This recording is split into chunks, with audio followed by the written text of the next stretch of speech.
We now move on to Guy de Maupassant's The Necklace, first published in a Paris newspaper in 1884 and included in an anthology called Tales of Days and Nights. A novelist, an editor who also wrote travel books and poetry and was a newspaper reporter, Maupassant was the author of almost 300 short stories, some of them horror-type stories, inspired and greatly influenced by Poe. Maupassant was born Henri-René Albert Guy de Maupassant in 1850 to a noble and old Lorraine family that settled in Normandy. Maupassant is often described as one of France's most famous writers and one of the fathers of the short story. Along with such figures as Émile Zola, one of the fathers of naturalism, he's also known as well. He was a protege of Gustave Flaubert, the author of Madame Bovary, who was a childhood friend of Maupassant's mother and uncle Alfred. Maupassant's maternal grandfather was in fact Flaubert's godfather, and Flaubert was a literary godfather to Maupassant, mentoring him and helping him meet other distinguished literary figures of his day, and helping him establish himself as a career writer.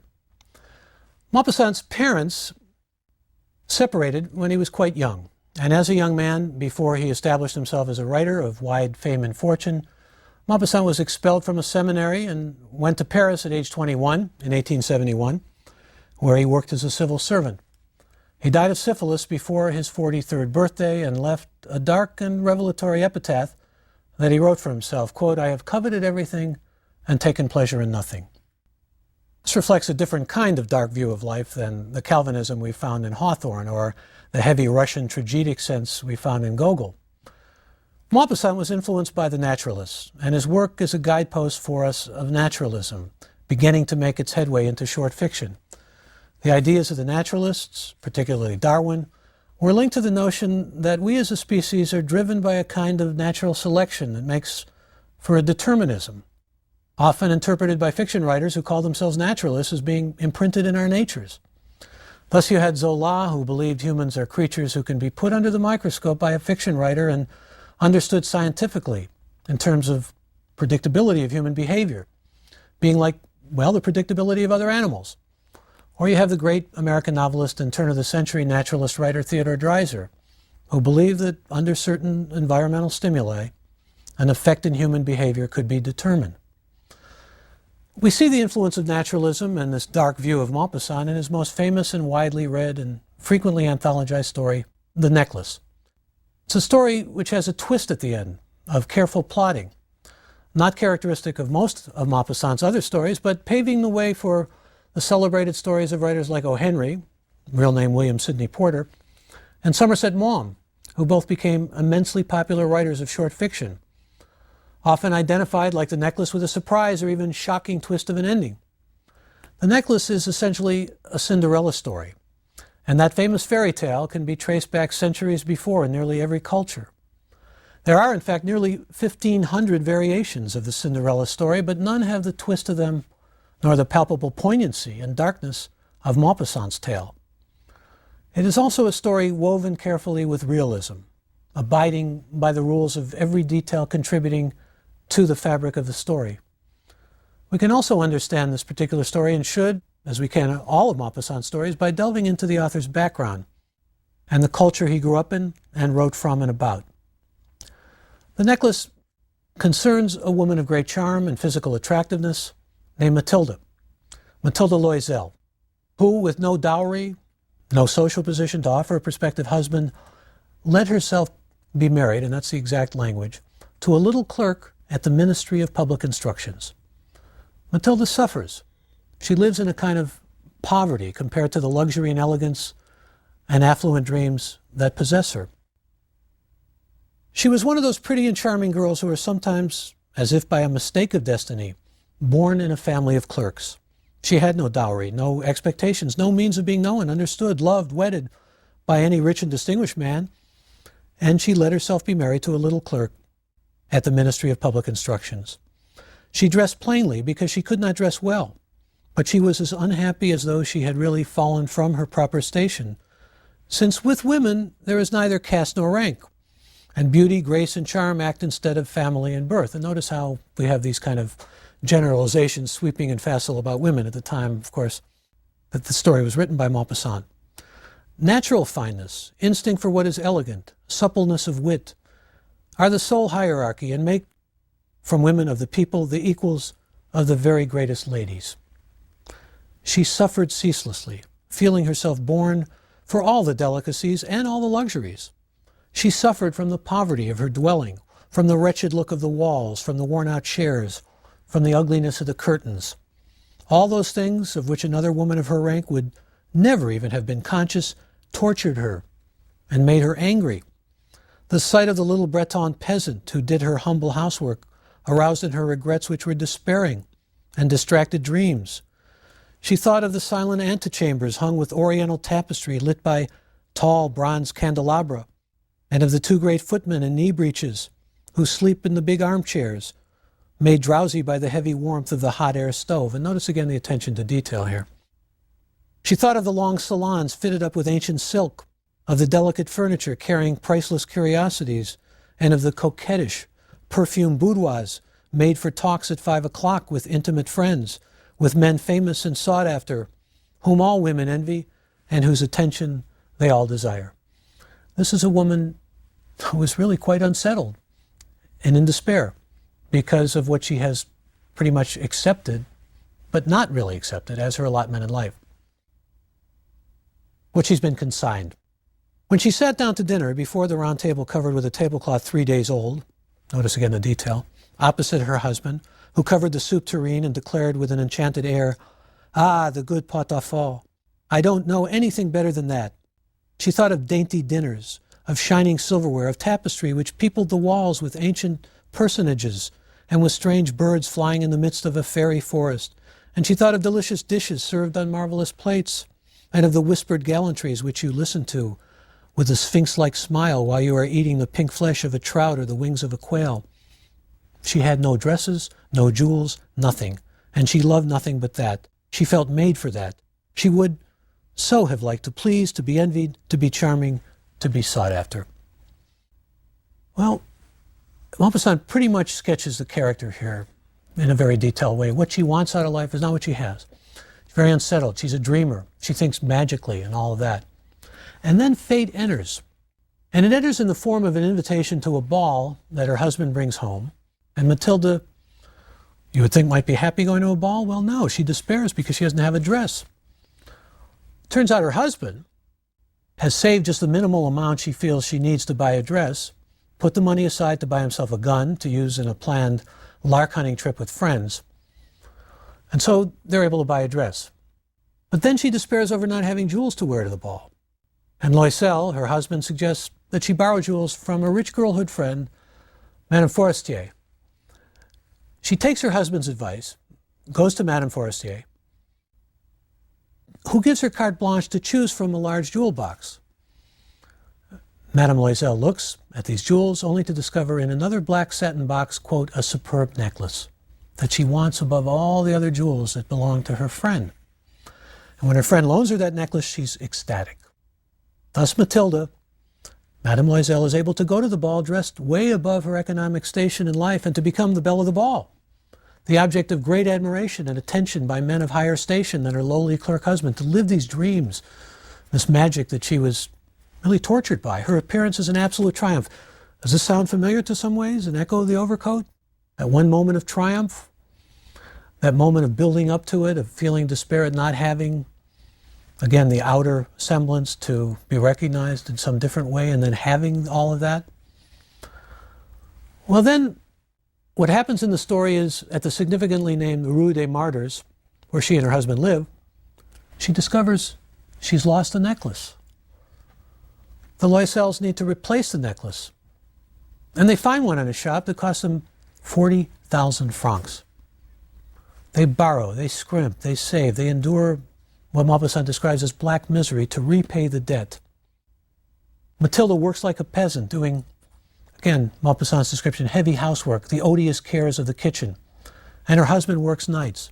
And for 10 years, this goes on. Let me go back to the text. So they begged the jeweler not to sell it for 3 days yet, and they made a bargain that he should buy it back for 34,000 francs in case they found the other one before the end of February. Loisel possessed 18,000 francs which his father had left him. He would borrow the rest. He did borrow.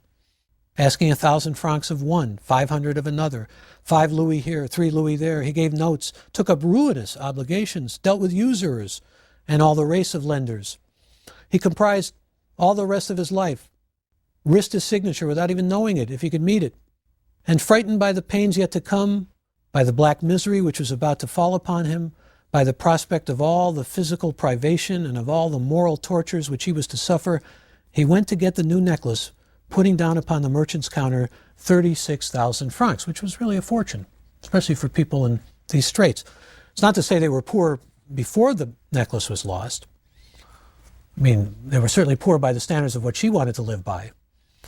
But certainly, in terms of the privation and what they suffered as a result of trying to make up and compensate for the cost of the necklace, they were poor. They lived an impoverished life, destitute. When Madame Loisel took back the necklace, Madame Forestier said to her with a chilly manner, "You should have returned it sooner. I might have needed it." She did not open the case, as her friend had so much feared. If she had detected the substitution, what would she have thought? What would she have said? Would she not have taken Madame Loisel for a thief? Madame Loisel now knew the horrible existence of the needy. She took her part, moreover, all of a sudden with heroism. That dreadful debt must be paid. She would pay it. They dismissed their servant. They changed their lodgings. They rented a garret under the roof. Again, this is destitution, but it's also suffering because of a kind of honesty. I mean, they felt the duty and the obligation to replace what was lost, and as a result, went destitute, went into this poverty, suffering, and misery in order to do the right thing, in order to do the proper and honest thing. But here's what her life becomes. She came to know what heavy housework meant, and the odious cares of the kitchen. She washed the dishes using her rosy nails on the greasy pots and pans. Even there you have kind of a nice touch of those rosy nails, right? She still has rosy nails. She washed the dirty linen, the shirts, and the dishcloths, which she dried upon a line. She carried the slops down to the street every morning and carried up the water, stopping for breath at every landing. And dressed like a woman of the people, she went to the fruitier, the grocer, the butcher, her basket on her arm, bargaining, insulted, defending her miserable money sou by sou. Each month they had to meet some notes, renew others, obtain more time. Her husband worked in the evening, making a fair copy of some tradesman's accounts, and late at night he often copied manuscript for 5 sous a page. So, like Gogol's overcoat hero, he's a copier as well. But we're told this lasted for 10 years. And at the end of 10 years, they had paid everything, with the rate of usury and the accumulations of the compound interest. Madame Loisel looked old now. She had become the woman of impoverished households, strong and hard and rough. With frowsy hair, skirts askew, and red hands, she talked loud while washing the floor with great swishes of water. But sometimes when her husband was at the office, she sat down near the window and she thought of that gay evening of long ago, of that ball where she had been so beautiful and so faded. So it's still there in her memory for her to have in these ephemeral moments that sense of triumph. But 10 years, I mean, think of that. 10 years of really hard work, of doing without, of impecuniousness, that is poverty. And what would have happened if she had not lost that necklace? Who knows? Who knows? How life is strange and changeful, how little a thing is needed for us to be lost or to be saved. There's Maupassant's philosophy almost epitomized in those lines. That is, something can take a different turn and life can change irrevocably. The twist in this story comes at its end, when Mathilde meets her old friend, Madame Forestier, meets her in fact on the Champs-Élysées, and discovers that the necklace, the one that she had taken, the one that she was so ecstatic about, was fake. It was paste. It was worth, at the most, 500 francs. Well, first of all, you can see the link to Gogol and the little man. In this case, it's Loisel and his wife who are the little people like the clerk Akaki. They're lower class. They're saddled with the necessity for self-sacrifice to make up for the cost of the necklace, just as Akaki is compelled to self-sacrifice and go without privation. Not that his life was not without privation even before that, but for the cost of the overcoat. And this story, like Gogol's masterpiece, is a story of life's essential cruelty, of an evanescent moment of triumph which becomes overshadowed by life's cruelty. Now, well, you might be asking yourselves, why are these early stories so moored in or so tied to a sense of cruelty, tragedy really, if you choose to see it as such? These were realistic writers. These were writers who really brooked no quarter and wanted to brook no quarter as far as giving us a sense of what they saw as reality. And remember that Poe and Hawthorne and Gogol and Maupassant were men who had experienced a lot of the harshness of life, who were artists and therefore certainly had a vision that was not exactly euphoric or anything that we would tie to happiness, except for those rare moments that come, like when Gogol's Akaki has his overcoat, or when we see and we experience what Madame Loisel experiences at the ball. This story is really built on plot. It's also built on a poignant sense of irony, which is a lot of the reason for its lasting endurance. It also has social commentary. Maupassant, when he was a boy, spoke Norman with the peasants and developed a real sympathy for poor folk like the Loisels, even poorer than the Loisels, from what we know. But he also seems, given his own noble ancestry, aware of the necessity of keeping the social hierarchy intact. On some level, this story seems to suggest that Matilda should have stayed in her own social station. For that, ironically, is where she winds up, in fact, as I said, maybe even in a lower social station. She's descended to a lower economic and class rung at the story's end as a woman of impoverishment. And this is also a story of the capriciousness of fate, about how something so seemingly simple as losing a necklace can mean being lost or being saved. Maupassant brings a craft of 19th century realism and verisimilitude into fruition, along with what Joseph Conrad called the importance of the factual, something he learned a great deal about from his mentor Flaubert. The much respected 20th century Irish short story writer and literary critic Sean O'Phelan called Maupassant the relentless realist. Maupassant wanted to move us by reproducing, quote, the spectacle of life. To create the appearance of reality, Maupassant believed in the necessity of creating a complete illusion of reality, symbolized in this story by the necklace.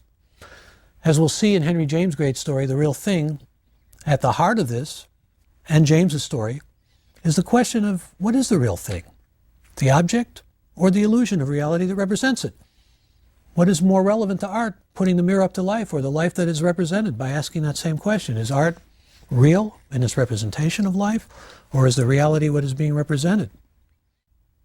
Maupassant spoke of his intent, though in literature we must always bear in mind what would come to be known as the intentional fallacy from a couple of literary critics named Beardsley and Wimsatt. That is, the idea that we really don't know an author's intent, because the author himself or herself can't know truly what the intention might have been. There's the unconscious, there's the text yielding different meanings.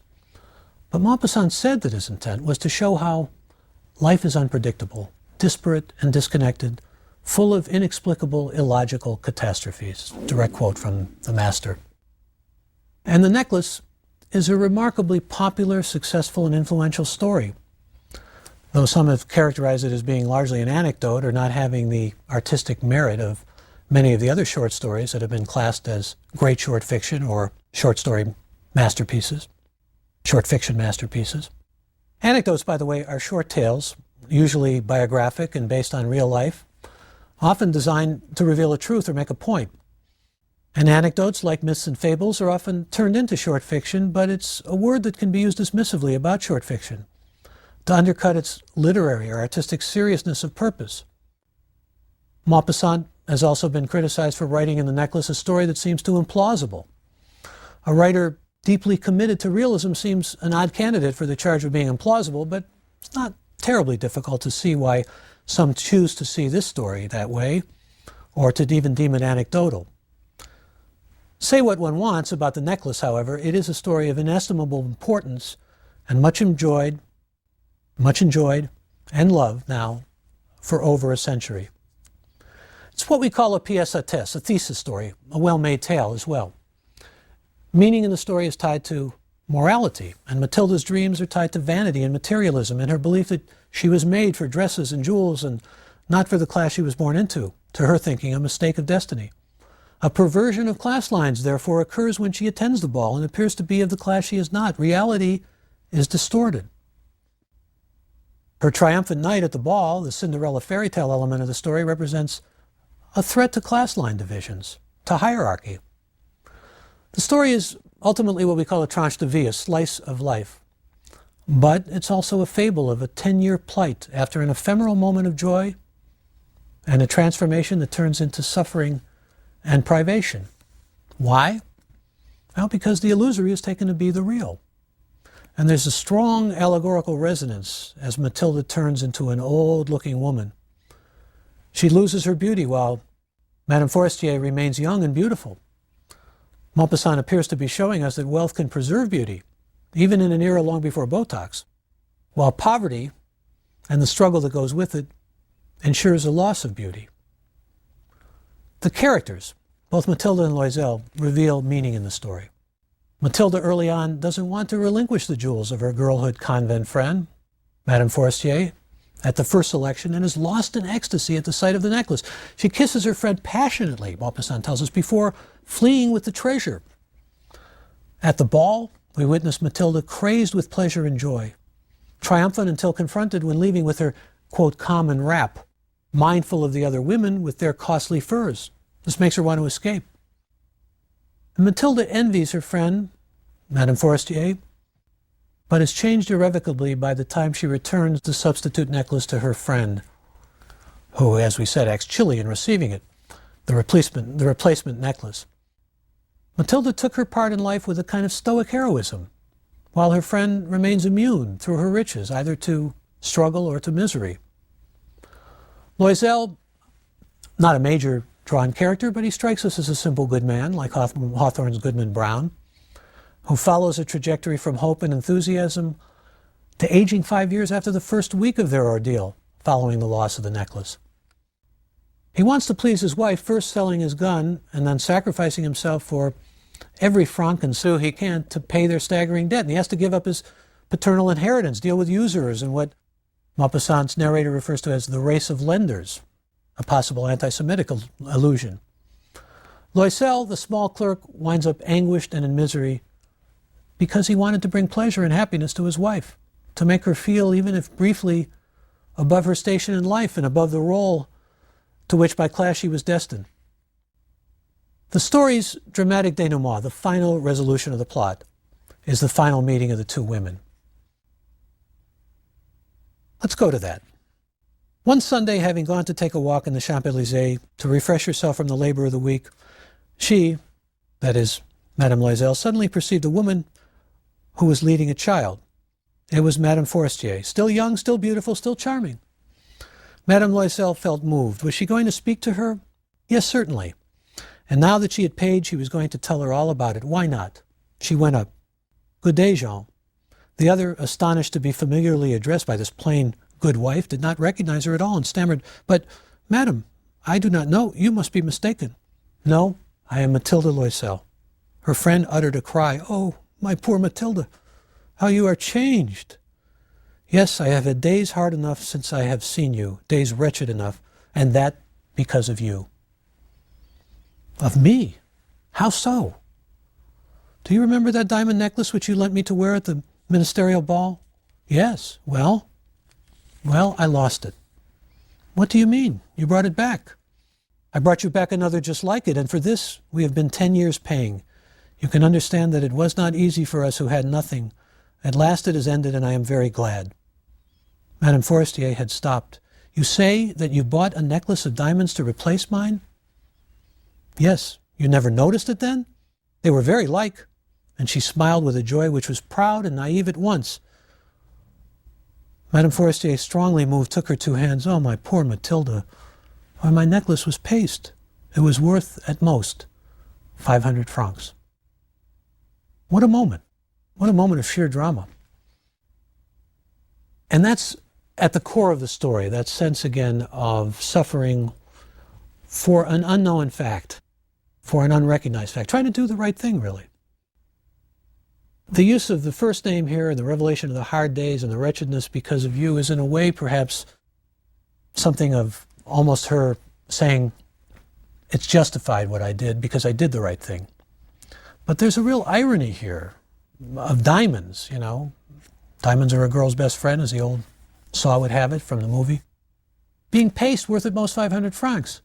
And one reads Maupassant and realizes, ultimately, that he or she is in the hands of not only a realistic storyteller who compresses his story and builds it on plot and has this climactic ending that comes to us, with such force. He's not only the heir of the great Gustave Flaubert, whose most famous novel is Madame Bovary, and whose best-known short story is A Simple Heart, but also writers like Joseph Conrad and Henry James. The realism that I really keep emphasizing in Maupassant was something that James learned from. It's something that Chekhov learned from. And they both learned a lot about plot as well. Although, when we meet Chekhov, we see a writer who forgoes plot to a great deal for the sake of character. James learned from both Maupassant and Chekhov, but as we'll see, he went on his own way. The sense of realism in the 19th century can't be underscored enough. The short fiction masterpieces that we're studying, whether they're realistic or naturalistic, and naturalism is imbued with a sense of realism, whether they move off into the supernatural like Hawthorne and Gogol, whether they have a twist of an ending that seems almost implausible like in Maupassant, nevertheless represent writers who are trying to be true to life, who are trying to show life as it really is. And in the case of Maupassant, as you can see, as well as in Gogol and Hawthorne, also interweave a kind of morality. In this story, as I said, people shouldn't necessarily try to be something they're not. They should value what's real as opposed to what's illusory.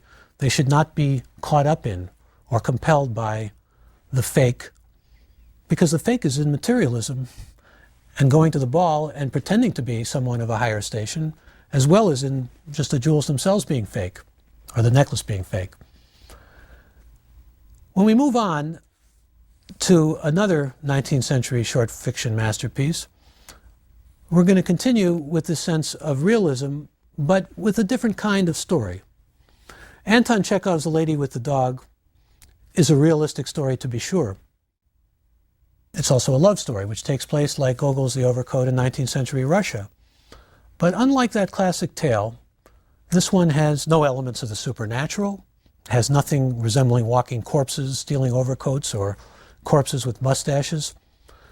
This is a story, as I said, more about character than plot, a story of adultery and passion by one of the world's great master storytellers, in fact, by someone who is often regarded as the greatest master storyteller of them all. And we move from Gogol at mid-century with The Overcoat in 1840 and Maupassant with The Necklace in 1884 to the end of the 19th century, when Chekhov created what many regard as his greatest masterpiece of the short story, and remember that he was also a dramatist. The Lady with the Dog, also called The Lady with the Little Dog, first appeared in 1899, and we're headed there to that story in Chekhov next.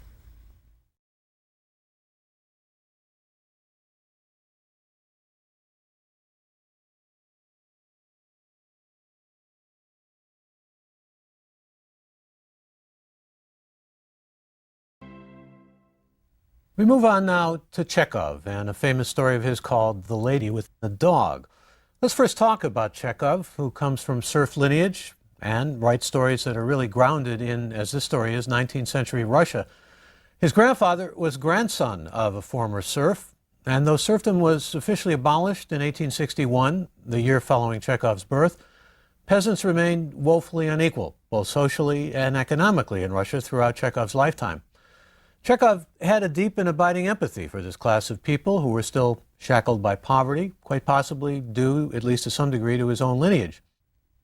One of our greatest and most humane storytellers, but also a dramatist and a physician, Chekhov treated scores of poor people for free.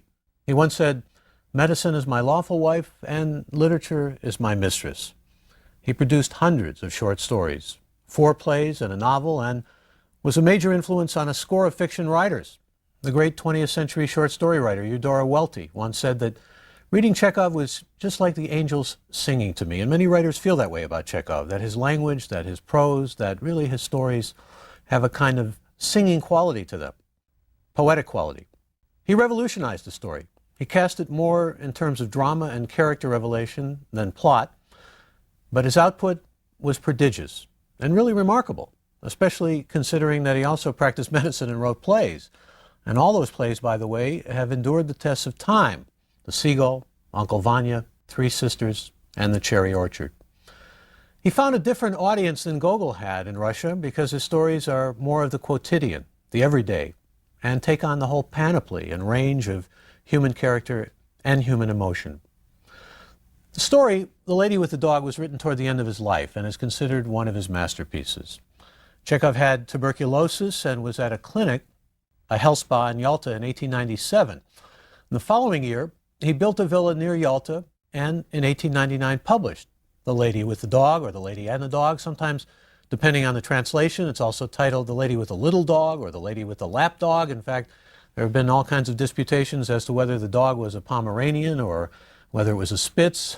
A lot of this doesn't really matter. The story is initially set in Yalta, but the idea that an anonymous lady walks by with a dog and becomes so central in the life of this character is really at the heart of the story.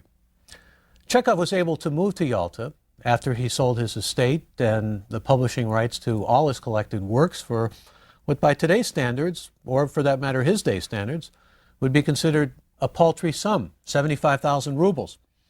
His stories were unknown internationally until really after the First World War. They didn't become part of the English-speaking and reading world until the famous Russian translator Constance Garnett translated some 13 volumes of them.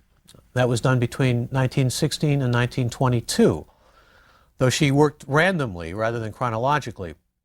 His work, once it became recognized, once people became aware of it, was extraordinarily far-reaching and singular in its impact and its influence. One of the true masters of the modern short story.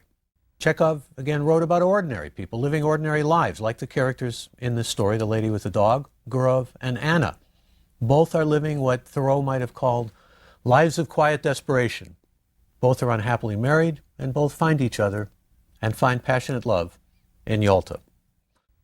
This is an unorthodox story. Vladimir Nabokov, the author of Lolita, Pale Fire, and so many great works, said in a 1981 essay, all the traditional rules of storytelling have been broken in this wonderful story. And by the way, Nabokov was not necessarily all that keen on many of Chekhov's stories, but on this one, he felt the story was a great story, and it was one of the greatest stories, in fact. So I'll give you a quote of Nabokov's that really kind of qualifies that. But there are no unities in this story of time or space. It's really the story of an affair that takes place in 3 different locales over an entire year. There's no problem or regular climax or even point at the end of the story. Novelist Richard Ford said, quote, "It's a story of non-events." Nevertheless, and here's the Nabokov quote, Nabokov said, "One of the greatest stories ever written." Let's talk about what Chekhov believed the role of the artist was before we get into the story. He believed that the artist was really to ask questions in his role, not to answer them. That it was his duty to ask questions. And Chekhov went to great lengths in this and other works that he produced to avoid what we would call moralizing. This is essentially a tale of 2 adulterous lovers. And let us consider what takes place in the story. Gurov, a man who has had a number of affairs, meets a comely lady with a dog. Her name is Anna, and they become acquainted and soon take up with one another as lovers. Anna is filled with self-loathing and feelings of sinfulness. She's a religious woman, and she certainly feels the sense of this Russian Orthodox Church background that she has as being an adulterer. They part after becoming lovers, she to return to her husband, whom she calls a flunky, and Gurov to his harsh and rather severe wife. Gurov begins to realize, following their parting and while he's back at his home in Moscow, that he has fallen in love with Anna, who has elevated him. Now, his memories are very intense of her, and he really can't stop thinking about her, even though when he leaves, when he departs, he thinks it's just going to be memory like these other affairs that he's had. But when he's away from her, the memories not only become more vivid, his longing for her becomes more passionate, and he realizes that what's come upon him in his midlife crisis is love. And she has seen him, to a great degree, as being far more really good and finer than he deems himself worthy of being seen. And as a result, he longs for her and longs for that feeling of elevation that she gave him. Everything in Moscow seems superficial to him while they're separated, while everything about his emotions and his attachment to Anna feel real. He was tormented now by a strong desire to tell someone his memories, but at home it was impossible to talk of his love, and away from home there was no one to talk with. Certainly not among his tenants, nor at the bank. And what was there to say? Had he been in love then? Was there anything beautiful, poetic, or instructive, or merely interesting in his relations with Anna? And he found himself speaking vaguely of love, of women, and no one could guess what it was all about. And only his wife raised her dark eyebrows and said, "You know, Dmitri, the role of fop doesn't suit you at all." One night he was leaving the doctor's club together with his partner, an official he could not help himself, and said, "If you only knew what a charming woman I met in Yalta." The official got into a sleigh and drove off, but suddenly turned around and called out, "Dmitri, Dmitrich!" "What? You were right earlier. The sturgeon was a bit off."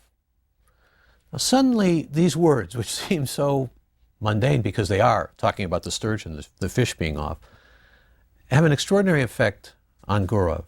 He feels he has to go to Anna. He has to see her. Everything around him seems too, well, dull, uninteresting, unstimulating, and without life to it. And so what happens in the course of the story is the two lovers continue to see each other, and that's the basic outline of the story, which on the face of it hardly justifies its greatness. The greatness lies in the way that it's told, and the way we come to know the characters and care profoundly about them. It also lies in the greatness of Chekhov's craft, his inimitable compassion for people, like the characters he portrays in this and his other stories and plays. And it's ironic that he began writing stories largely to make money, to support himself in medical school and help support his family. Ironic because he was destined to become one of the greatest of storytellers. So back we go to the story itself. The Lady with the Dog begins in Yalta by the Black Sea, and it's a resort that's associated with immorality and adventure, zipless sexual encounters that we discover are perhaps greatly exaggerated. Nevertheless, it's an important initial meeting place for Gurov and Anna, and it's a place Chekhov knew well as a resort. It inspired a desire in those who were bored or looking for more to fill the emptiness in their lives, and certainly Chekhov captures exactly that within this story. After the love affair begins, Chekhov moves us to Moscow, where we see Gurov's family life, but also the big city whirl of the bank and the club. Gurov, we're told, at one time had higher aspirations perhaps to being an artist, but he's living a pretty mundane life, a life of, well, a family man, the life of a businessman, but not necessarily the life that appeals to his inner life, which is brought out to a great extent in the love affair. And so the provincial town by the Volga, where Anna and her husband live, is where Gurov goes off to see her. And we're given a different picture, but in some ways they're parallel. That is, his life and hers. Her provincial town is gray. It's a drab small town. It's certainly not Moscow, the big city, but we get a picture of dullness again, ordinariness. The local theater is having a performance of, well, a theatrical production, ironically, of something called the Geisha. And the story itself is divided into four movements. The first two in Yalta, the third in Moscow, and the small town where Anna and her husband, von Diderits, live, and then the visits to Moscow by Anna. I want to talk with you about the characters, because character is so important in Chekhov, more important probably in terms of the roundedness of character, and I ought to mention that the great novelist E.M. Forster, the author of Passage to India, among so many other works, wrote a book called Aspects of the Novel, where he said there are round characters and there are flat characters. Flat characters, one-dimensional, maybe even cardboard, stereotypical. Round characters, characters who have nuance, who have depth, who have multidimensionality. Certainly, Gurov and Anna are presented to us very much as what Forster would call round characters. We see Gurov and we see his wife. And his wife is seen by us through his eyes. She's intellectual and dignified on the outside, but from his point of view, she's unintelligent, narrow, and inelegant. kind of a dowager, really. This division between selves is really an important theme in this story as a whole, especially with respect to Gurov, because we discover early on, when we meet his wife, that he has been steadily unfaithful. He's been leading the life, essentially, of a serial philanderer.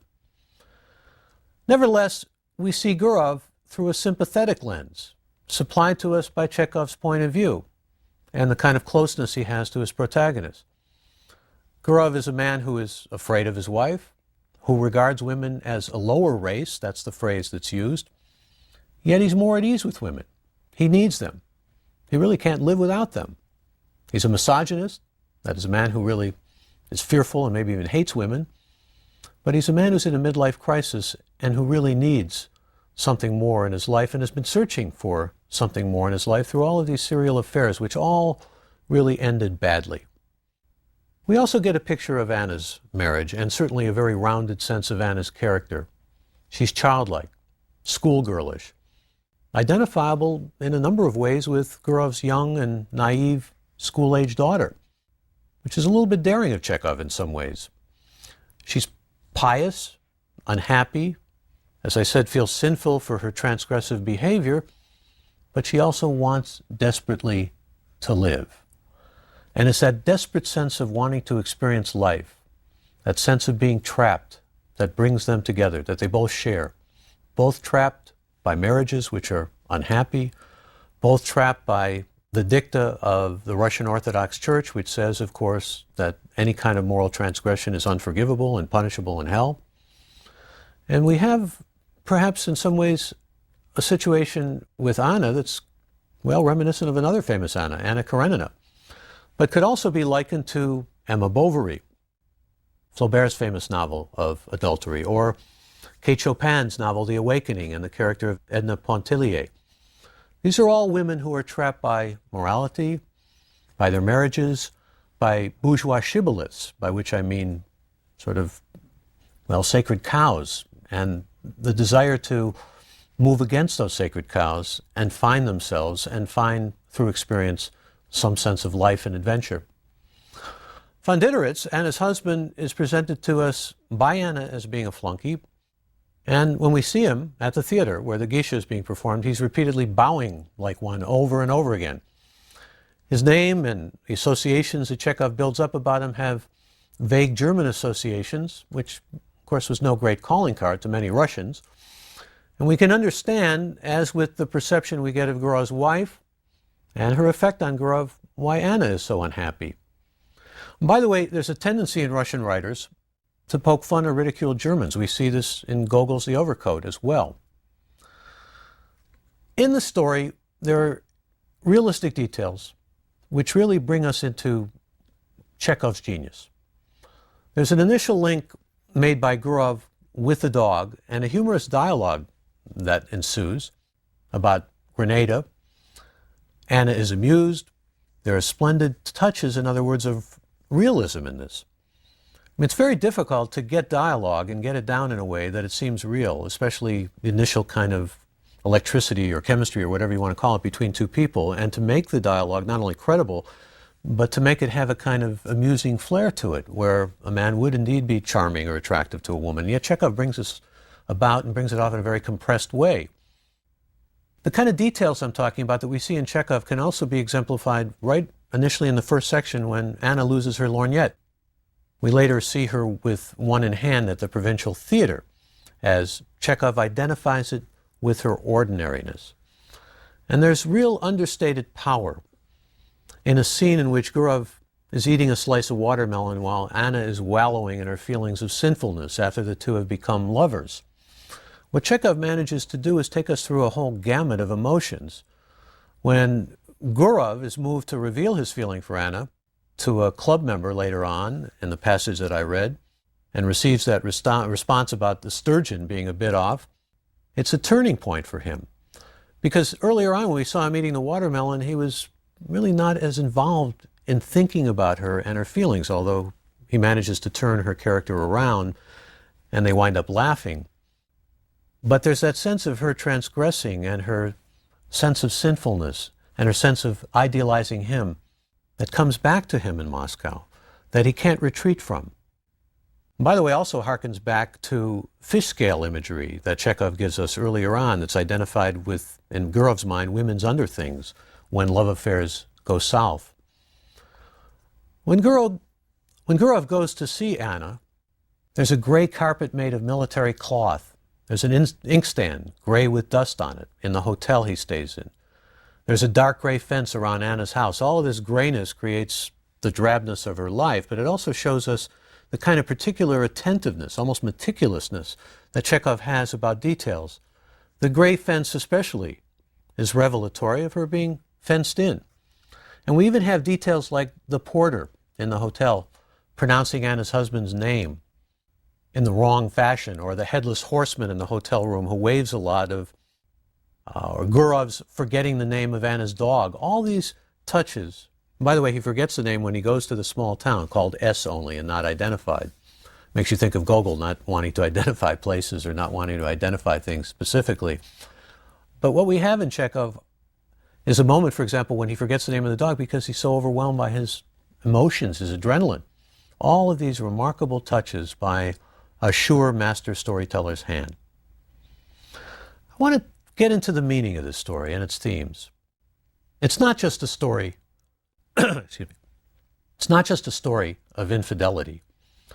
It's really a story of love and the vagaries of marriage and caged destiny, and of how love can change ordinary people, like Gurov and Anna, make them better, more compassionate, and how it can insinuate itself, as it does in Gurov, at an age when his head is turning gray and memories after his separation are involuntarily glowing and vivid rather than fading.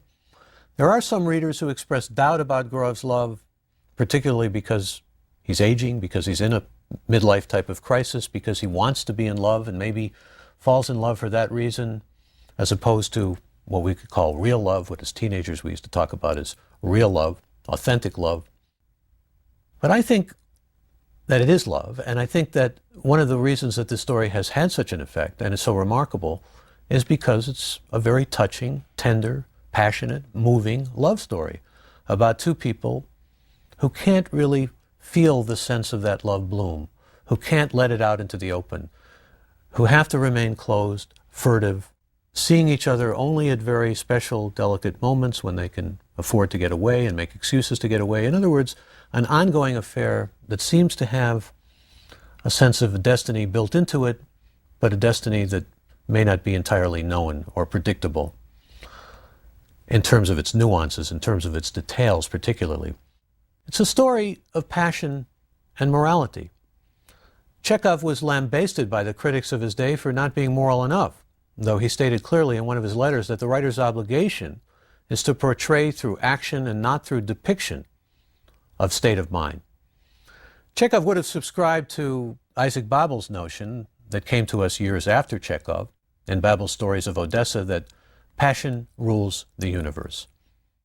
When these two fall in love, it's described as a sweet delirium or madness, and it's that madness that really takes them into a higher level, into a level of not only intimacy and compassion for one another, but compassion really for humanity. It's also a story about beauty, which can best be seen in the contemplative scene as described for us by Chekhov in Oreanda. It's a meditation that takes place there by a slightly more than usual obtrusive Chekhov into the beauty of nature and life, the eternal nature and possibility of humanity and human dignity. And note how much more Chekhov, like Gogol, uses authorial comment. Yet Chekhov's is vested more in a kind of lyricism and poetry than it is what we could in any way deem as moralizing. He speaks of lofty and higher spheres associated with the beauty of nature and transcendent human emotion, but for the most part absences himself from the text, particularly morally. The eternal and a higher celestial level are hinted at in the passage at Oreanda. And it's curious that this is done in a transgressive relationship. It's done as these two people are portrayed for us as lovers who are sinning outside of the boundaries of what was considered morally appropriate or morally acceptable not only by the Russian Orthodox Church, but by the society that Chekhov is writing about at the time he was writing about it. There are higher levels in the story that are also alluded to when Gurov talks with his daughter about cold temperatures, and when he talks to Anna at the theater production of the Geisha, which, as I said, is a pretty revelatory title, but it's not meant necessarily to be that ironic. The point is they're talking about upper chambers and they're talking about upper levels. And what we get in all of this imagery is a sense, once again, of how love can elevate the human spirit, call it.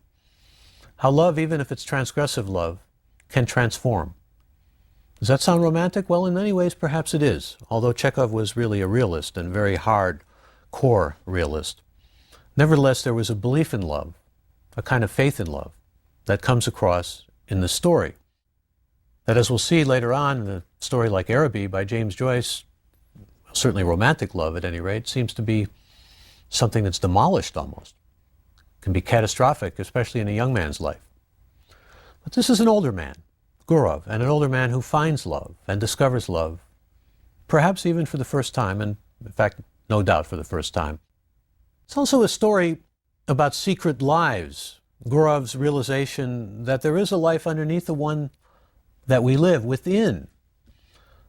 The mundane and the quotidian, that exists on the outside, but there's a hidden real life that's authentic and that's concealed. And ironically, Anna tells her husband, when they're having the affair and after they're separated from Yalta, that she has to travel in Moscow because of a female disorder. It's a wonderfully apt metaphor for what drives her secret life. Intertextually, both of these characters are reminiscent of the Poe and Hawthorne stories. We have writers again who point in their stories to a wide and impossible chasm that exists between the outer life and the inner life. This is a tragic but ennobling story that profoundly captures, without a conclusive ending, the empathy for lives bounded and roads not taken. What especially emerges from this extraordinary story, extraordinary about ordinary people again, is Chekhov's compassion and his willingness to remain morally neutral in the face of an adulterous relationship. Chekhov's source of humanity is often attributed to his soft and kind storytelling mother, as opposed to his tyrannical and abusive religious fanatic father. It's worth noting here that before he married the actress Olga Knipper in 1901, Chekhov had at least one love affair with a married woman that we know about, which may have probably did provide some autobiographic fuel to this story, even though at the time, unlike Gurov, Chekhov was unmarried. But the humanity of a doctor who treated the poor for free, a man who had uncommon insight into the mysteries of the heart and of humankind in general, and a master of craft, all shine through in this story. Chekhov died in 1904 of tuberculosis. He was first diagnosed with it in 1897 while in Moscow, and spent the years after living in Yalta with his mother and sister and traveling to Moscow, where Olga, his wife, resided. His influence cannot be overstated. If Russian writers came in under Gogol's overcoat, a legion of writers came in under Chekhov's, including Virginia Woolf, as well as two writers that we'll be looking at, studying, James Joyce and Catherine Mansfield. Hemingway, who tended to be pretty competitive with writers living or dead, called Chekhov an amateur and said he really only had 6 good stories. But he still acknowledged that 6 of them were really good, and that was difficult for Hemingway to do, that is, acknowledge the talent of any other writer. One of Chekhov's most devoted disciples was a short story writer we'll meet later on, who many consider one of the best of the 20th century, Raymond Carver. And I mention Carver because Carver wrote a story about Chekhov's death, a famous story called Aaron, in which he sought really to capture Chekhov's death and give us all of the details of Chekhov with tuberculosis, with his suffering, to capture the sense of who the man was. And speaking of great masters, we next go to the only fiction writer who has been called, and to this day continues to be called, the master. Henry James lived a lot longer than Poe, Gogol, Maupassant, and Chekhov, who all died before they were 45 years of age. Perhaps James becoming a man able to pass 7 decades, and the fact that he devoted his life to literary art and produced a great body of work, including novels like The Ambassador and Portrait of a Lady, as well as literary criticism, as well as short stories. Perhaps all that accounts, at least in part, for his having been beatified as the master. Here's Chekhov, on the one hand, regarded as perhaps one of the leading figures in terms of the development of the modern short story, certainly one of the central figures in literature as both a dramatist and a short story writer. And then we have James, a central figure in both the novel and the short story, two really remarkable figures in the canon of literature. And so we move on next to study Henry James. The Real Thing is the story that we'll be focusing on, and The Real Thing is the story which will conclude our first cluster of 6 short fiction masterpieces, all based in 19th century storytelling. And this is a story which perhaps brings us to the crest of realism. Chekhov brings us to a kind of mountaintop in so many ways with what he does with character, with the opening up of plot. But as we move into Henry James, as we move into the work of the master, we'll see a storyteller who nevertheless can focus on realism and make us very confused about what is art and what is real, where representation comes in, or appearance, and what is indeed reality. So on we go, onward, and to echo Chekhov, upward to Henry James and The Real Thing.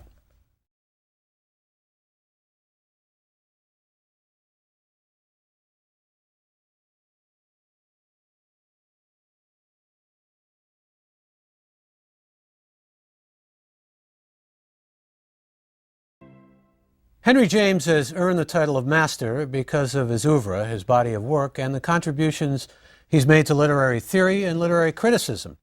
His output was prodigious. One would be hard-pressed to find a more consummate man or woman of letters.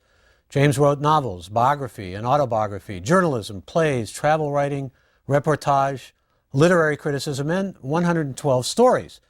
He published his first story when he was 21.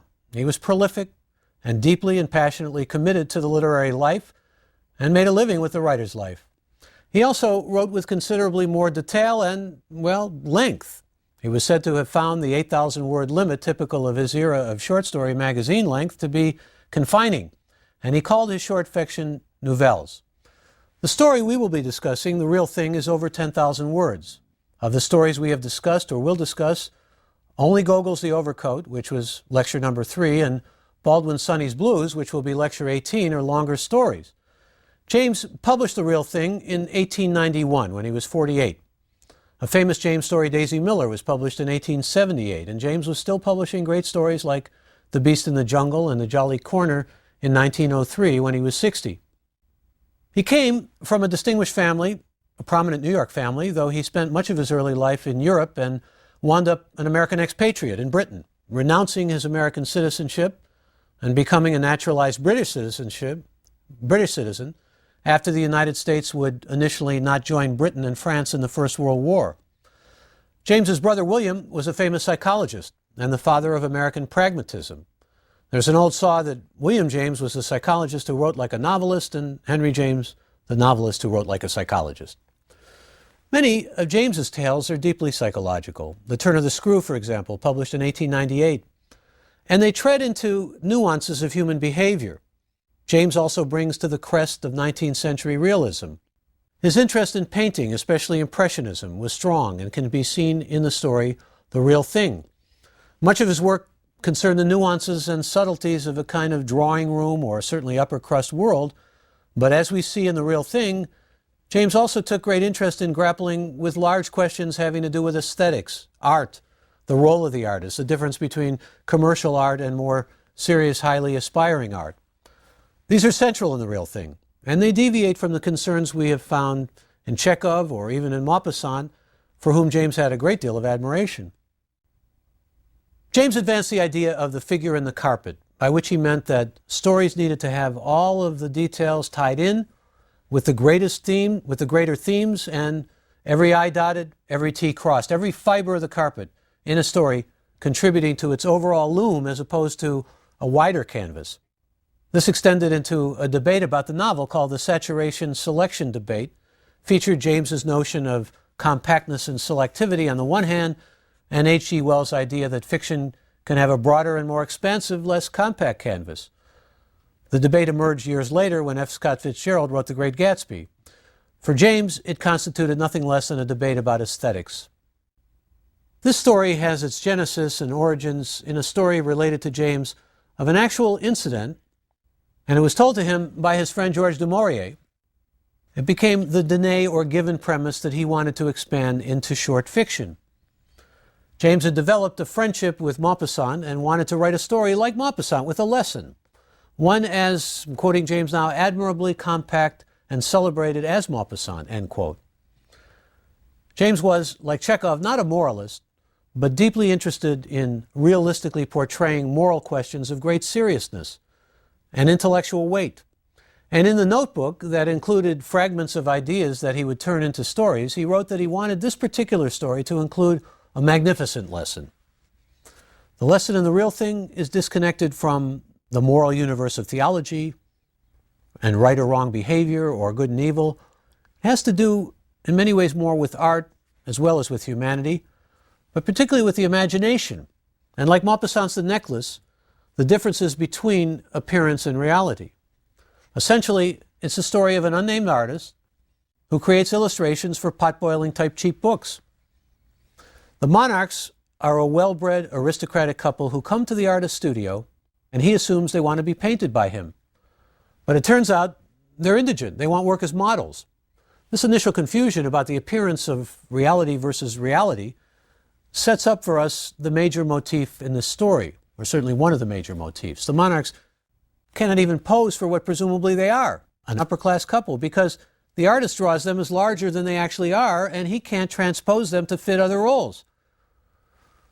We see this in contrast to his other pair of models, a working-class British woman named Miss Churm, and an Italian street ice vendor named Orante. Miss Churm, the artist narrator tells us, and he has no name in this story, and as we move into the 20th century, we'll see many more narrators who have no name. Miss Churm was, quote, only a freckled cockney, but she could represent everything from a fine lady to a shepherdess, end of quote. He tells us of Orante, his other model, quote, he was sallow but fair, and when I put him into some old clothes of my own, he looked like an Englishman. He was as good as Miss Churm, who could look when requested like an Italian, end of quote. So both models are able somehow to act as catalysts for what the narrator calls the alchemy of art.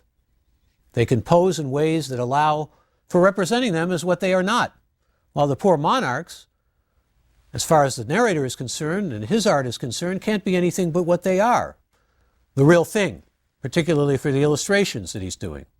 The narrator says, when I drew the monarchs, I couldn't anyhow get away from them, get into the character I wanted to represent, and I hadn't the least desire my model should be discoverable in my picture. The story is short, but in James's word, magnificent in its lesson on the nature of the creation of art. The monarchs are the real thing, but art, including, of course, literary art, creating short fiction, by its nature is representational. It must have that alchemy or plasticity as well as the imagination working together with what's real. The classic literary theme of this division and interaction between appearance and reality infuses its meaning into the story as we discover that the artist requires the vehicle of his imagination to transform reality into appearance, to hold the mirror up to nature in order to make something real from raw material which is not real. What the poet Marianne Moore in 1923 would call imaginary gardens with real toads in them. So the imagination can transfigure a Cockney Eliza Doolittle type like Miss Churm into a Russian princess, or a poor Italian peasant and street peddler like Orante into a gentleman.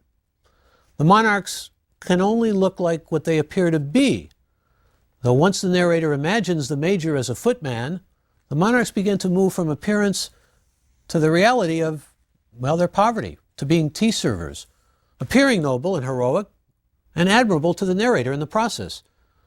As Mrs. Monarch fixes Miss Churm's hair and picks up a dirty rag, and the major picks up breakfast things, models become servants, and servants become models. Subjects like the monarchs, and the name is transparently significant of how they appear, they look majestic, perhaps even regal. But they can't be rendered with any imaginative life beyond a kind of photographic replication. least not by the narrator in trying to use them as models for his illustrations. Realism, James is suggesting, needs the vitality of the imagination. James appears to be saying it needs that vitality lest it be simply a replication, a photograph that duplicates reality rather than a work of art that infuses it with a life of its own. Moreover, the monarchs are the real thing in their appearance, but underneath the surface appearance of gentlefolk of higher social status is a couple out of work, at the end of their economic options, barely surviving hand to mouth, and desperate for, though highly unsuitable for most work. There are a couple who are deeply devoted to one another as well, and we learn they have a strong marriage. And this all takes us into deeper levels beyond the appearance, as we begin to understand their humanity in the story through the narrator's eyes. But their appearance is more of the stiff upper lip kind of cool and detached British aristocracy. Reality is apart from appearance and can only be captured by the artist's imagination. This story is also a representation of the social divide between the classes, with the embedded irony of the monarchs being near destitution and they're having to cede their rank to learn a different reality within the artist's studio. James had the advantage of seeing the British class system as it was being challenged from within from his unique perspective as an American outsider. Jack Hawley, a character in the story who is the narrator-artist's friend, becomes the fresh eye who sees and corroborates the chasm of the social divide and its connection to the failure of the art to be ignited with real life.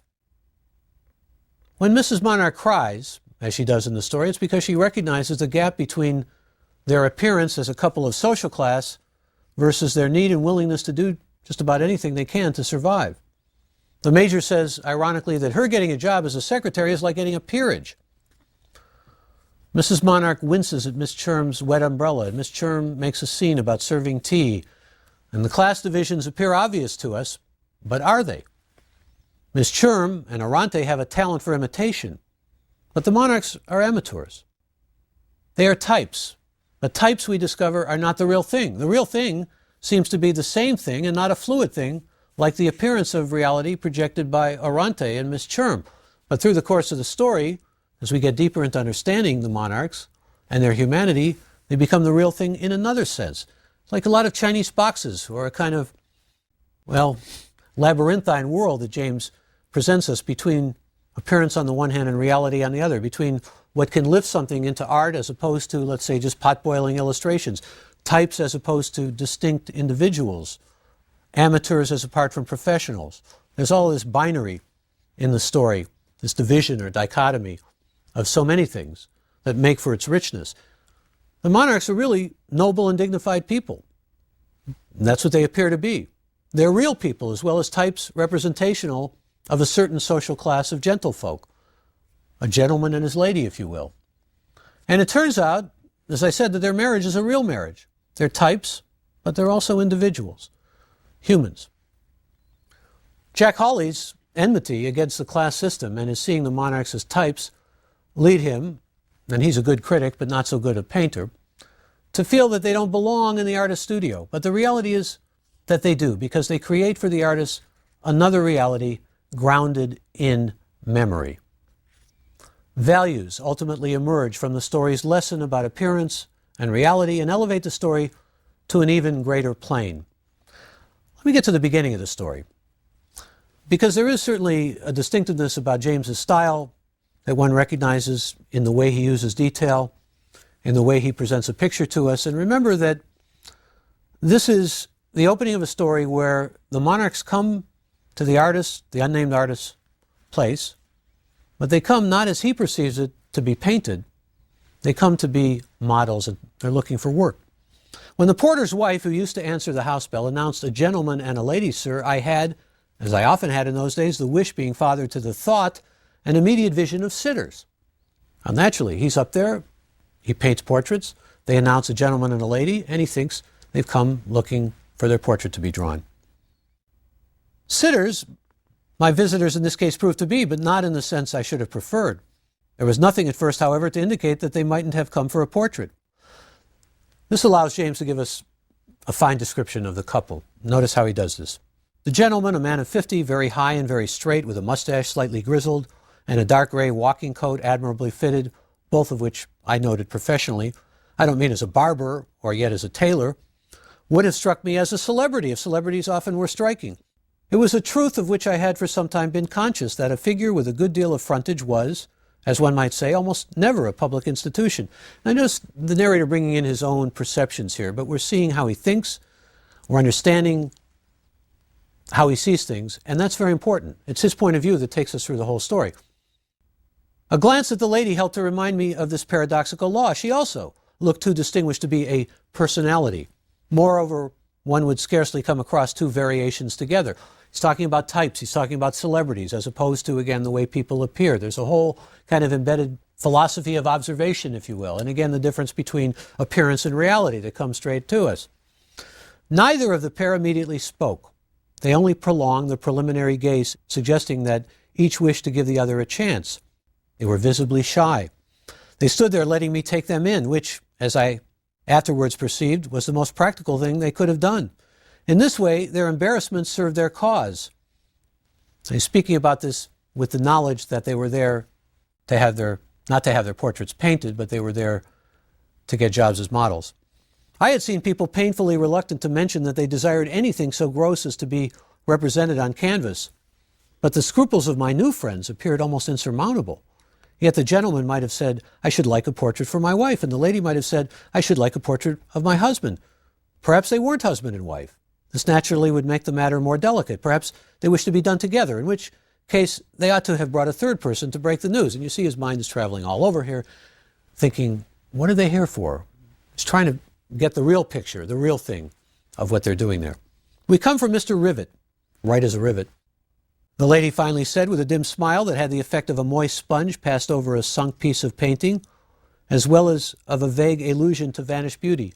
And notice what James is able to do in one sentence there. See things from a painter's point of view, like a sponge on a canvas, in terms of the way he's seeing the woman, but also giving us that sense that she was probably beautiful one time, but has aged. She was as tall and straight in her degree as her companion, and with 10 years less to carry. She looked as sad as a woman could look, whose face was not charged with expression. That is, her tinted oval mask showed waste as an exposed surface shows friction. The hand of time had played over her freely, but to an effect of elimination. She was slim and stiff and so well dressed in dark blue cloth with lappets and pockets and buttons that it was clear she employed the same tailor as her husband. The couple had an identifiable air of prosperous thrift. They evidently got a good deal of luxury for their money. If I was to be one of their luxuries, it would behoove me to consider my terms. Here again, he's hoping that he's going to be able to draw them. But you notice how he's sizing them up. He's looking at their clothes, he's looking at their countenance, he's looking at essentially what they are presenting simply in terms of what they look like, what their appearance is. But of course, as the story moves on, we discover they were recommended to see him by Mr. Rivet not to be models for him to get money for, painting, but to offer themselves as models so that they can get compensated because they need work. What happens in the story as it evolves is really a friendship that takes place between the narrator and the monarchs, as well as a deeper and more compassionate understanding of the real and the appearance of the real that will enable this narrator perhaps to grow as an artist. He doesn't want to necessarily be doing potboiler illustrations. He wants to be, well, a more serious artist. He wants to be an artist more worthy of being an artist or having the nomenclature artist. There's personal growth and transformation in the story as well, especially in what the narrator learns from the monarchs, whom, as I said, he represents initially as colossal in his paintings, only to discover their essential humanity. That makes him, as he says at the end, whether we believe him or not is another story, but he says he's content to have paid the price for the memory. That is the price of hiring them and the price of really having them come and pose when, to some extent, they simply don't work for his imagination. He can't ignite his imagination to do these kinds of illustrations with them because they look like what they are, and yet he understands in the course of the story they are much more than what they appear to be. He sees much in them, and in the transformation that they have for both him and for us to admire, in what he describes as their latent eloquence. They wind up doing servile domestic tasks, holding to the studio for the warmth of the fire like charity cases, but maintaining their dignity. And even as the narrator feels dreadful to see them emptying my slops, he recognizes that something has occurred here, some kind of transformation has occurred. It's the kind of transformation that frankly can occur as a result of the artistic imagination. Characters are changed from types to something quite different, from the appearance of what they might be or what they might even be to something that embodies that but that becomes magically different. And this story rises above many of its intricate and well-woven themes to give us a rather moving sense of all that can emerge and all that is real that can occur as a result of human contact and the value of real memories that are created. Yet there's possibly another paradoxical reality underneath that appearance, or underneath the appearance that we get at the end of the story in the narrator's point of view of personal memories to cherish when the monarchs are remembered in sadness. And Jack Hawley is cited in the story's final sentence as telling the narrator that the monarchs did him a permanent harm, got him into false ways. Let's go to the end of the story and see what James is getting at here, which isn't all that simple, to be sure. The Major, meanwhile, had also been looking for something to do, and wandering to the other end of the studio, saw before him my breakfast things, neglected, unremoved. "I say, can I be useful here?" he called out to me with an irrepressible quaver. I assented with a laugh that I fear was awkward, and for the next 10 minutes while I worked, I heard the light clatter of china and the tinkle of spoons and glass. Now, before this takes place, and you really get that sense of nuance from James, the subtlety with which he can present character and bring a rounded sense, a full sense of character out for us. Before that, we heard Mrs. Monarch in her sweet voice, he says beside or rather above me, saying, "I wish her hair were a little better done." He's talking about Miss Churm, the model. I looked up, and she was staring with a strange fixedness at Miss Churm, whose back was turned to her. "Do you mind my just touching it?" she went on, a question which made me spring up for an instant, as with the instinctive fear that she might do the young lady a harm, but she quieted me with a glance. "I shall never forget. I confess I should like to have been able to paint that." And there you see that kind of subtlety of James's hand, along with the eye of the artist. And just in one glance, James gives us that whole movement from being afraid that this lady is going to do some harm to Miss Churm to realizing that everything is just fine. Now back to Mr. Monarch, or to Major Monarch, and the last moments in the story. Mrs. Monarch assisted her husband. They washed up my crockery. They put it away. Again, they're acting in a way that they need to just be useful. But it also reflects their real need for some kind of occupation, for some kind of job, or way to bring in at least some income. And this is very difficult, because these are dignified people. These are people who we see throughout the story have a sense of not only class about them, but real class. They appear to be of the higher class because they are of the higher class, but they're also classy people. And he says that they wandered off into my little scullery, and I afterwards found that they had cleaned my knives, and my slender stock of plate had an unprecedented surface. Now here's the narrator's perception of things. He says, "When it came over me, the latent eloquence of what they were doing, I confess that my drawing was blurred for a moment." There's this slight sense of people just, wandering around doing tasks of this sort, menial tasks, but it really has an effect on this artist with his artistic sensibility. It really penetrates him, at least at this moment. And it becomes so blurred what he's drawing that he tells us the picture swam. And now this is his perception of the monarchs. He says, "They had accepted their failure, but they couldn't accept their fate. They had bowed their heads in bewilderment to the perverse and cruel law in virtue of which the real thing could be so much less precious than the unreal. But they didn't want to starve. If my servants were my models, then my models might be my servants. They would reverse the parts. The others would sit for the ladies and gentlemen, and they would do the work. They would still be in the studio. It was an intense, dumb appeal to me not to turn them out. Take us on, they wanted to say. We'll do anything." This is his perception, and certainly we believe that perception from everything we've seen of the monarchs and from the way that they're behaving. My pencil dropped from my hand, just in that gesture alone.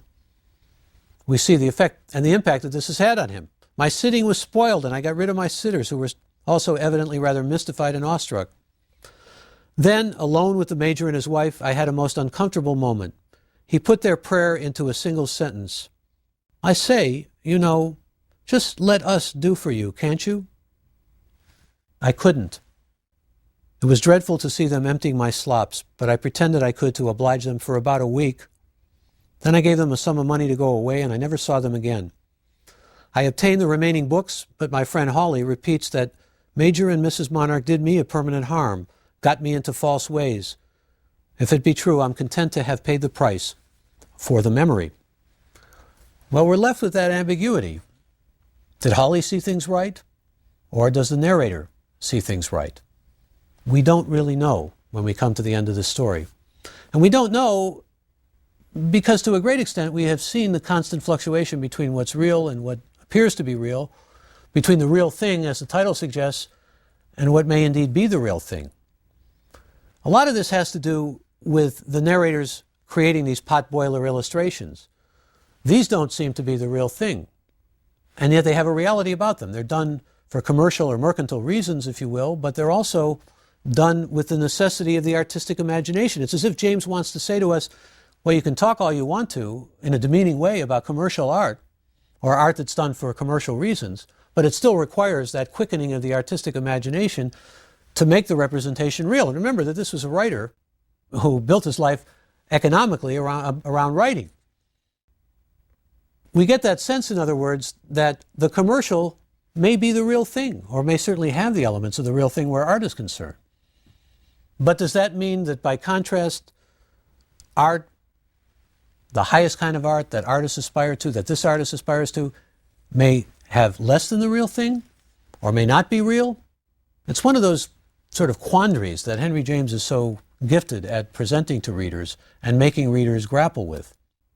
It's one of the things that makes his art so special in the minds of those who particularly appreciate what he can do as a writer. And he brings us into this sometimes confusing world of appearance and reality in ways that probably are inimitable, that we see in perhaps a few other writers, but we don't see with this kind of exacting detail. We don't see with the kind of concentration that we see in a story like this. And remember that, as I said before, his stories are longer. And his stories have much more detail. We saw that in the early passage I read with just all of the detail that's given to us that's important nonetheless. Sounds like a tailor or a barber at one point, he says. No, I'm not a tailor or a barber, but, you know, I size people up for portraits. I have to look at what they're wearing. I have to get a sense of their type. I have to see how they're groomed, what their tonsorial facts are. I have to get a picture of them, and that allows James, of course, to give us a picture of the characters. Very clever on James' part. But nevertheless, what he's doing is he's bringing us into the world of art, bringing us into this artist studio, making us comfortable in this artist studio, but making us also realize that an artist studio is not a place of pure high art aspirations. It's a place of commerce, particularly if the artist is producing work that's going to be sold and needs to do that kind of work in order to perhaps support the real art that he feels, in this case, he wants to be creating and that he's particularly drawn to. We know so many artists who write in order to, well, make what they think is their greater expectation as far as their own artistic impulses are concerned. And we see in a story like The Real Thing the kind of aesthetic battle that goes on, and maybe battle is too strong a word, but it is a kind of battle. Nietzsche could talk about the battle of the sexes. I can talk about the battle between aesthetic aspirations on the one hand for a higher and loftier art, and the world of commercial art, and the world of illustrations. Because what you begin to see is they both require a kind of, I'll use the word propinquity advisedly, they both require a kind of closeness or intimacy to what is real and what is illusory, what is actual or authentic and what is made up or imagined. They both, in other words, require the essentials of art. You can't write commercial art or potboiler art, even if you don't want to call it art, without that same kind of impulse. I once spent a good deal of time wanting to be a novelist, and I realized it couldn't be the kind of artist that I wanted to be, just missing a dearth, or having a dearth of talent and missing the kind of talent necessary, only missing that slight ingredient. But I also thought that perhaps I could write a potboiler. And I remember reading all these potboilers by potboiler novelists like Harold Robbins and Jacqueline Suzanne and even later on Tom Clancy. Didn't have it in me. It needs a drive. It needs an artistic drive or something like the artistic drive. John Grisham has that drive. You may not admire him as much as you admire, say, another novelist like Scott Turow, who writes detective novels and courtroom novels too that aren't nearly as potboiling. But nevertheless, it takes the desire and the drive and whatever it is that puts the words onto the paper. Well, we leave Henry James and the real thing for now, and we move on to the 20th century and another cluster of stories. It's almost appropriate in many ways to leave James as we do, right at the crest of the 20th century, because we leave a certain kind of storytelling. We move into what is often described as modernism. And we begin with another initiation story by the famous great Irish writer James Joyce, whom many consider the 20th century's greatest novelist. Like Henry James, Joyce was a prodigious talent, as well as an expatriate, who left his native Ireland but discovered that Ireland never left his imagination, even when he lived away from it. Joyce not only marks the turn of a new century for us, but he also marks a decided turn towards symbolism and what would come to be called modernism. And he was a writer like Henry James who was completely and totally dedicated to his art, who was a consummate writer and artist and literary artist. He was a writer of realistic stories, but he also conferred a poetic sensibility onto his short fiction, as well as his novels. He gave us the great novel Ulysses, as well as other major works of fiction, and gave us one of the 20th century's finest collection of short fiction called Dubliners. To some degree, James Joyce and Henry James were contemporaries, but yet when we go from Henry James to James Joyce, as we're doing, we see a kind of quantum jump in many ways, from one kind of storytelling to another. Both great storytellers, both capable of producing masterpieces. And next on our list, another short fiction masterpiece, a great one from the canon of the great James Joyce, and from Dubliners, Araby.